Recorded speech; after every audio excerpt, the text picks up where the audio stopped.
Hello everyone, কেমন আছো তোমরা সবাই? আশা করি তোমরা সবাই অনেক ভালো আছো এবং সুস্থ আছো। Welcome to 10 minute school.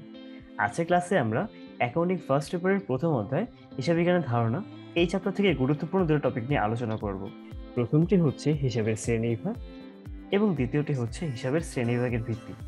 চলে আসি একদম প্রথম টপিকের মধ্যে, হিসাবের শ্রেণীবিভাগ। হিসাবকে প্রধানত দুইটা ওয়েতে ক্লাসিফাই করা পসিবল। প্রথমটি হচ্ছে সনাতন পদ্ধতিতে এবং দ্বিতীয়টি হচ্ছে আধুনিক পদ্ধতিতে। তো চলে আসি সনাতন পদ্ধতির মধ্যে।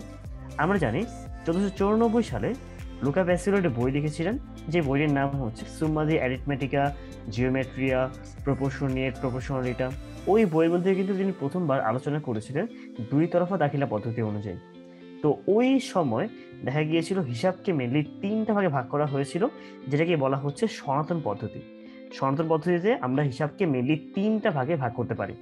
প্রথমটি হচ্ছে ব্যক্তিবাচক হিসাব, যে হিসাবের সাথে কোনো ব্যক্তি কিংবা প্রতিষ্ঠান জড়িত, ওই হিসাবগুলোকে বলা হচ্ছে ব্যক্তিবাচক হিসাব। এক্ষেত্রে এই ব্যক্তিবাচক যারা হিসাবগুলো রয়েছে, সেই প্রতিষ্ঠান অথবা হচ্ছে ব্যক্তি সুবিধা গ্রহণ করবে কিংবা সুবিধা প্রদান করবে। যেমন মূলধন। মূলধন কি? মালিক ব্যবসায়ীকে যে সুবিধা দেয় তাকে বলা হচ্ছে মূলধন। তো এই যে মূলধন যে প্রোভাইড করছে, কে প্রোভাইড করছে? মালিক। মালিক কিন্তু একজন ব্যক্তি। সো মূলধনের সাথে মালিক নামক একজন ব্যক্তি যে জড়িত, এ কারণে মূলধন হিসাবটা হচ্ছে একটা ব্যক্তিগত হিসাব। দেনাদার। দেনাদার বলতে বোঝানো হচ্ছে, যদি কোনো প্রতিষ্ঠান বা ব্যক্তিকে আমরা ধারে পণ্য বিক্রি করি, তখন ওই ব্যক্তি কিংবা প্রতিষ্ঠানকে বলা হয়ে থাকে দেনাদার। সে ভবিষ্যতে আমাকে সুবিধা প্রদান করবে। তো যেহেতু এর সাথে হচ্ছে একজন ব্যক্তি জড়িত অথবা প্রতিষ্ঠান জড়িত, দেনাদারকে বলবো হচ্ছে একটা ব্যক্তিগত হিসাবে বলবো আমরা। ঠিক সেম ভাবে পাওনাদার। পাওনাদার হচ্ছে যার কাছ থেকে আমরা ধারে পণ্য ক্রয় করেছি। তো ভবিষ্যতে আমাকে এই প্রতিষ্ঠান অথবা ব্যক্তিকে অর্থ পরিশোধ করতে হবে, অর্থাৎ এই প্রতিষ্ঠান বা ব্যক্তি নিকট আমি দায়বদ্ধ। যেহেতু এর সাথে একটা প্রতিষ্ঠান বা ব্যক্তি জড়িত আছে, পাওনাদারকে এই কারণে বলবো হচ্ছে আমরা ব্যক্তিবাচক হিসাব। এরপরে আসে হচ্ছে সম্পত্তিবাচক হিসাব অথবা সম্পদবাচক হিসাব। অর্থনৈতিক পরিসম্পদ যেগুলো হচ্ছে ব্যবসায়ের মালিকানাধীন থাকে এবং মুনাফা অর্জনের কাজে ব্যবহৃত হয়, ওইগুলোকে বলতে পারি হচ্ছে আমরা সম্পত্তিবাচক হিসাব। যেমন নগদ, আসবাবপত্র, জমি, এগুলোকে বলতে পারি হচ্ছে আমরা সম্পত্তিবাচক হিসাব অথবা সম্পদবাচক হিসাব। তারপরে তৃতীয়টি হচ্ছে নামিক হিসাব। সাধারণত আয় এবং ব্যয়জাত হিসাবগুলো রয়েছে, ওইগুলোকে বলা হয়ে থাকে হচ্ছে নামিক হিসাব। যেমন বিক্রয় হচ্ছে এটা আয়, এর নামিক হিসাবের মধ্যে গিয়ে পড়বে। বেতন একটা ব্যয়, এটা নামিক হিসাবের মধ্যে গিয়ে পড়বে। এখন সনাতন পদ্ধতির মধ্যে যে হিসাবটা রয়েছে, সেটা কিছুটা হচ্ছে ক্রিটিক্যাল, যার কারণে পরবর্তীতে এই হিসাবগুলোকে আবার নতুন করে হচ্ছে কি করা হয়েছে, প্রকাশ করা হয়েছে। এবং বর্তমানে হিসাব 3 প্রকারের জায়গায় বর্তমানে 5 প্রকার। এটাকে বলা হয়ে থাকে আধুনিক পদ্ধতি। আধুনিক পদ্ধতিতে হিসাবকে আমরা 5টা ভাগে ভাগ করতে পারি। কি বলতো? সম্পদ, এরপরে হচ্ছে দায়, তারপরে মালিকানা সত্ত্ব, এরপর হচ্ছে আয় এবং সবার শেষে হচ্ছে ব্যয়। সম্পদ, সম্পত্তিবাচক আর সম্পদ বেসিক্যালি একই জিনিস। তো ওই সেম সংজ্ঞাটাই আমরা বলবো এখানের মধ্যে, যে অর্থনৈতিক পরিসম্পদ যেগুলো মালিকানাধীন থাকে এবং পরবর্তীতে গিয়ে হচ্ছে এটা মুনাফা অর্জনের ব্যবহৃত হয়, ওইগুলোকে বলতে পারি হচ্ছে আমরা সম্পদ। যেমন ব্যাংকের মধ্যে যে অর্থ জমা আছে অথবা হাতে নগদ, যন্ত্রপাতি, আসবাবপত্র, এগুলোকে বলতে পারি হচ্ছে আমরা সম্পদ। বলে রাখা ভালো যে আমরা ব্যাংক হিসাব যে বলি না, শুধু ব্যাংক হিসাবটা হচ্ছে আধুনিক পদ্ধতির মধ্যে সম্পদ, কিন্তু ব্যাংক হিসাব সনাতন পদ্ধতির মধ্যে সেটাকে হচ্ছে আবার ব্যক্তিবাচকের মধ্যে অন্তর্ভুক্ত করা হয়। ওটা কিন্তু আমরা সম্পত্তিবাচকের মধ্যে অন্তর্ভুক্ত করি না, কারণ ব্যাংকটা হচ্ছে একটা প্রতিষ্ঠান। এই প্রতিষ্ঠান জড়িত থাকায় এটাকে আমরা বলে থাকি হচ্ছে একটা ব্যক্তিবাচক হিসাব। কিন্তু আধুনিক পদ্ধতির মধ্যে ব্যাংকে বলবো আমরা সম্পদ। সম্পদের পরবর্তীতে হচ্ছে দায়। ব্যবসায়ের মোট সম্পদের উপর তৃতীয় পক্ষের যে দাবি, তাকে আমরা দায় বলতে পারি। যেমন পাওনাদার, ব্যাংক ঋণ, এগুলোকে আমরা বলতে পারি হচ্ছে দায়, কারণ পাওনাদারকে আমার অর্থ ভবিষ্যতে পরিশোধ করতে হবে। ব্যাংক ঋণ, আমি ঋণ গ্রহণ করেছি, ব্যাংকে এই ঋণ পরবর্তী পরিশোধ করতে হবে। তো এগুলো হচ্ছে আমার দায়ের মধ্যে গিয়ে পড়ে। মালিকানা সত্ত্ব, মোট সম্পদের যেই পরিমাণ অংশ হচ্ছে মালিকের প্রাপ্য, সেগুলোকে বলতে পারি হচ্ছে আমরা মালিকানা সত্ত্ব। যেমন হচ্ছে মূলধন, সাধারণ সঞ্চিতি। এরপর আসে হচ্ছে আয় এবং ব্যয়। একটু যেমন জেনে আসলাম নামিক হিসাব, ওই নামিক হিসাবের দুটো পার্ট ছিল, কিন্তু এটা ছিল হচ্ছে আয় আর ছিল হচ্ছে ব্যয়। আয়ের উদাহরণের মধ্যে গিয়ে পড়ছে আমাদের বিনিয়োগের সুদ, কমিশন প্রাপ্তি। আবার ব্যয়ের মধ্যে গিয়ে পড়ছে হচ্ছে ভাড়া হিসাব, ভাট্টা প্রাপ্তি, তো সনাতনের মধ্যে 3 প্রকার, কিন্তু আধুনিক ইহা 5 প্রকার হয়। সো দুইটার মধ্যে আমরা একটু কানেকশন দেখার চেষ্টা করি।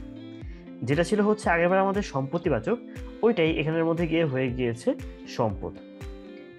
যেটা ছিল ব্যক্তিবাচক, ব্যক্তিবাচকটা মেনলি হচ্ছে ব্যক্তিবাচকের মধ্যে বেশিরভাগ ক্ষেত্রেই দায় এবং মালিকানা সত্ত্ব হচ্ছে অন্তর্ভুক্ত করা হয়েছে। কারণ মালিকানা সত্ত্বের ক্ষেত্রে হচ্ছে বেশিরভাগই হচ্ছে জড়িত কিসের সাথে, ব্যক্তির সাথে, আবার দায়ের ক্ষেত্রে বেশিরভাগ জড়িত ব্যক্তির সাথে। এই কারণে দায় আর মালিকানা সত্ত্ব এগুলা হচ্ছে ব্যক্তিবাচকের মধ্যে অন্তর্ভুক্ত হয়। আয় আর ব্যয় এই দুটো তো নাবিকের মধ্যে আমাদের অন্তর্ভুক্ত হয়ে যাচ্ছে, কিন্তু সব সম্পত্তিকে কিন্তু আমরা সম্পত্তিবাচকে ফেলবো না। সম্পদের মধ্যে হচ্ছে দেনাদার, এরপরে হচ্ছে আমাদের ব্যাংক বা ব্যাংকে জমা, এগুলোকে আবার আমরা এক্সট্রা করে কি করি, এগুলোকে আমরা সম্পত্তিবাচকের মধ্যে না ফেলে এগুলোকে আমরা ব্যক্তিবাচকের মধ্যে অন্তর্ভুক্ত করি। তো একদম সবকিছু সেম অবশ্যই হবে না, বাট অনেকটাই মিল আছে আর কি। দেখা গিয়েছে ওই আমাদের যে সনাতন পদ্ধতি ছিল এটাকেই পরবর্তীতে মডিফাই করে আধুনিক পদ্ধতির মধ্যে কি করা হয়েছে, আমাদের পরিণত করা হয়েছে। এখন অনেকের মতে আধুনিক পদ্ধতি হিসাব 5 প্রকার না, বরং 6 প্রকার। অনেকে এক্সট্রা করে হচ্ছে উত্তোলনকেও হিসাবের মধ্যে অন্তর্ভুক্ত করেন।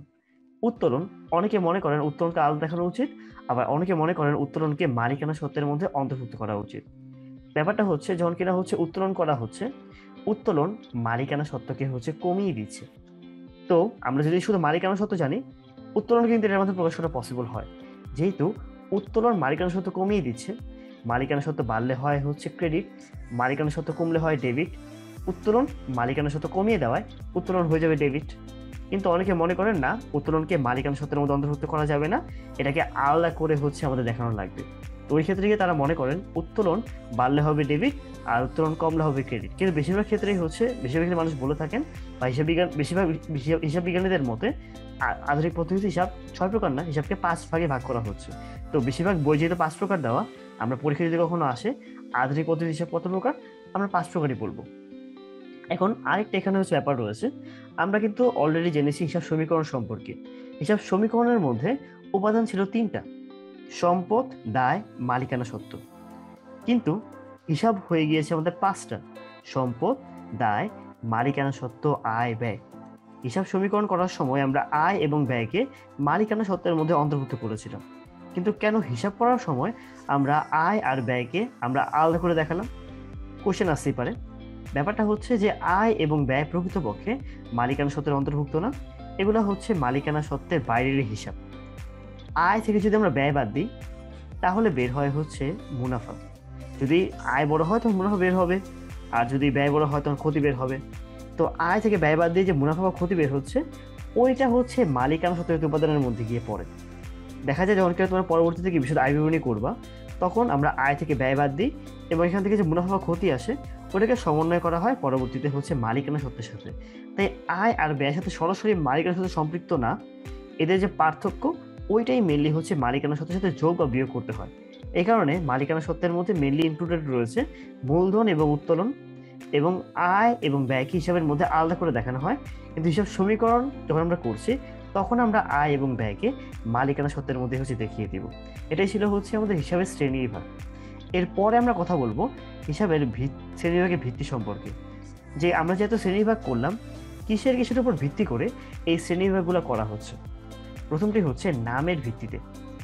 একটা ব্যবসা প্রতিষ্ঠানে কিন্তু কখনোই একটা মাত্র লেনদেন বা দুটো লেনদেন সংঘটিত হয় না, অসংখ্য লেনদেন প্রত্যেক দিন সংঘটিত হয়। তো যে সকল ব্যক্তি প্রতিষ্ঠানের সাথে আমাদের এই লেনদেনগুলো সংঘটিত হচ্ছে, তাদের প্রত্যেকের নামে কিন্তু পৃথক পৃথক হিসাব খুলতে হয়। যেমন আমরা বিভিন্ন ব্যক্তির কাছে বিক্রি করি ধারে, বিভিন্ন ব্যক্তির নিকট থেকে ধারে পণ্য ক্রয় করি, অর্থাৎ আমাদের একাধিক পাওনাদার রয়েছে, একাধিক দেনাদার রয়েছে। নগদেও কেনা যায়, অবশ্যই নগদও বিক্রি করা যায়। আমরা বেতন প্রদান করি বিভিন্ন ব্যক্তিকে, অথবা বিজ্ঞাপন খরচ করি। তো এত এত যে লেনদেন হচ্ছে, প্রত্যেকটার ক্ষেত্রে কিন্তু আমাদেরকে আলাদা আলাদা করে কি করতে হয়, হিসাব খুলতে হয়। কোনো লেনদেন হলে সঙ্গে সঙ্গে উক্ত হিসাবে আমাদের কি করতে হয়, লিপিবদ্ধ করতে হয়। আমরা একটা উদাহরণ দিয়ে বুঝাই, যে ইমরান হিসাব, তারপর হচ্ছে ইমন ব্রাদার্স হিসাব, এবি ব্যাংক হিসাব, এগুলা কিন্তু হচ্ছে বিভিন্ন ব্যক্তির নাম অথবা প্রতিষ্ঠানের নাম। এই সকল নামের উপর বেস করে আমাদেরকে আলাদা আলাদা করে কি করতে হয়, হিসাব খুলতে হয়। যে সকল ব্যক্তি প্রতিষ্ঠানের নিকট আমাদের ব্যবসা প্রতিষ্ঠানের টাকা পাওনা থাকে, তাকে বলতে পারি হচ্ছে আমরা বিবিধ পাওনাদার। এখানে একটা কমা দিয়ে দিলে বেটার হয়। যে সকল ব্যক্তি এবং প্রতিষ্ঠানের কাছে আমাদের ব্যবসা প্রতিষ্ঠান হচ্ছে টাকা পাবে, তাদেরকে বলা হয়ে থাকে হচ্ছে দেনাদার। অন্যদিকে যে সকল প্রতিষ্ঠান বা ব্যক্তি আমাদের প্রতিষ্ঠানের কাছে টাকা পাবে তাদেরকে বলা হবে হচ্ছে পাওনাদার। একটা ভালো ব্যাপার। নর্মালি পাওনা বলতে বোঝানো হয়ে থাকে দেনাদার, আর দেনা বলতে বোঝানো হয়ে থাকে পাওনাদার। প্রতিষ্ঠানের পাওনা মানে হচ্ছে দেনাদার, আর প্রতিষ্ঠানের দেনা মানে হচ্ছে পাওনাদার। এরপরে হিসাবে শ্রেণীবিভাগ করা যেতে পারে সম্পত্তির উপর ভিত্তি করে। ব্যবসায় প্রতিষ্ঠানে কিন্তু অনেক ধরনের সম্পদ থাকে। যদি আমরা উদাহরণ দিই, আসবাবপত্র, দেনাদার, যন্ত্রপাতি, এরকম বিভিন্ন সম্পদ রয়েছে।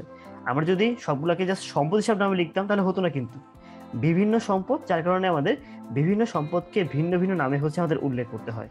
আমাদের স্থায়ী সম্পদ রয়েছে, চলতি সম্পদ রয়েছে, অবাস্তব সম্পদ রয়েছে। স্থায়ী সম্পদ হচ্ছে যেগুলা দীর্ঘ সময় ধরে হচ্ছে আমাদেরকে সুবিধা দিবে, যেমন আসবাবপত্র। এটা আমাদের 1 বছর বেশি সময় ধরে হচ্ছে আমরা ইউজ করি, যার ফলে দীর্ঘ সময় ধরে আমাদেরকে সুবিধা দেয়। অন্যদিকে চলতি সম্পদগুলো হচ্ছে যে সকল সম্পদের উপযোগিতা 1 বছর বা তার কম সময়ের মধ্যে শেষ হয়ে যায়, যেমন দেনাদার। যারা হচ্ছে আমাদের থেকে ধারে পণ্য কিনে নিয়ে যাবে, তারা কিন্তু খুব বেশি দিন অর্থ ঝুলিয়ে রাখবে না, দেখা যাবে 1 বছরের মধ্যে তারা সাধারণত আমাদেরকে অর্থ পরিশোধ করে দেয়। তো এটা হচ্ছে চলতি সম্পদ। আবার হতে পারে সমাপনী মজুত পণ্য, অথবা হচ্ছে কোনো ধরনের বকেয়া হচ্ছে আয় বা অগ্রিম সম্পদ, এগুলো চলতি সম্পদের মধ্যে অন্তর্ভুক্ত হয়। এরপরে হচ্ছে অবাস্তব সম্পদ। যে সকল ব্যয়কে হচ্ছে আমরা সম্পদ হিসেবে অন্তর্ভুক্ত করি, কিন্তু এগুলোর প্রকৃত কোনো মূল্য নাই বা বাজার মূল্য নাই বা বিক্রি করা পসিবল হয় না, এগুলোকে বলা হয়ে থাকে অবাস্তব সম্পদ। যেমন শেয়ার অবহার কিংবা বিলম্বিত বিজ্ঞাপন, এগুলোর কিন্তু কোনো বাজার মূল্য নেই, এগুলোকে আমরা অবাস্তব সম্পদ বলতে পারি।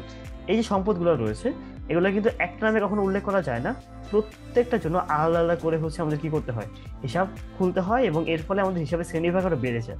এই জন্য সম্পত্তির ভিত্তিতেও আমরা হিসাবকে শ্রেণীবিভাগ করতে পারি। এরপরে হচ্ছে আমাদের আসছে আয় ব্যয়ের ভিত্তিতে। একটা ব্যবসায়ী প্রতিষ্ঠানের মধ্যে অসংখ্য আয় ব্যয় সংঘটিত হয়, যেমন হচ্ছে মজুরি একটা ব্যয়, বেতনের একটা ব্যয়, ভাড়া একটা ব্যয়। এই যেমন ব্যয় বিভিন্ন সংঘটিত হচ্ছে, তারপরে বিভিন্ন আয়ও আমাদের অর্জিত হচ্ছে। যেমন বিক্রয় করে আমরা আয় পেতে পারি, কমিশন পেতে পারি, আমরা বিভিন্ন সুদ পেতে পারি, হয়তো বিনিয়োগের সুদ বা ব্যাংক জমার সুদ। এই প্রত্যেকটা আয় এবং ব্যয়ের জন্য কিন্তু হচ্ছে আমাদেরকে আলাদা আলাদা করে হিসাব খুলতে হয়। তো দেখতেই পাচ্ছ আমাদের হিসাবে শ্রেণীবিভাগের ভিত্তির মধ্যে গিয়ে পড়ছে প্রথমটি নামের ভিত্তিতে, এরপরে ছিল হচ্ছে আমাদের এখানে সম্পত্তির ভিত্তিতে, এবং তারপর ওটা ছিল হচ্ছে আয় ব্যয়ের ভিত্তিতে। সো এই সকলের উপর ভিত্তি করে আমরা কি করতে পারি, আমাদের হিসাবকে হচ্ছে আমরা শ্রেণীবিভাগ করতে পারি। তো এগুলো ছিল হচ্ছে আজকের ক্লাসের কন্টেন্ট। আশা করছি তোমরা হিসাবের শ্রেণীবিভাগ এবং এর ভিত্তি সম্পর্কে ভালো একটা আইডিয়া পেয়ে গিয়েছো। তাহলে আজকে আমরা এখানে শেষ করছি, দেখা হচ্ছে পরবর্তী ভিডিওগুলোতে। ধন্যবাদ সবাইকে।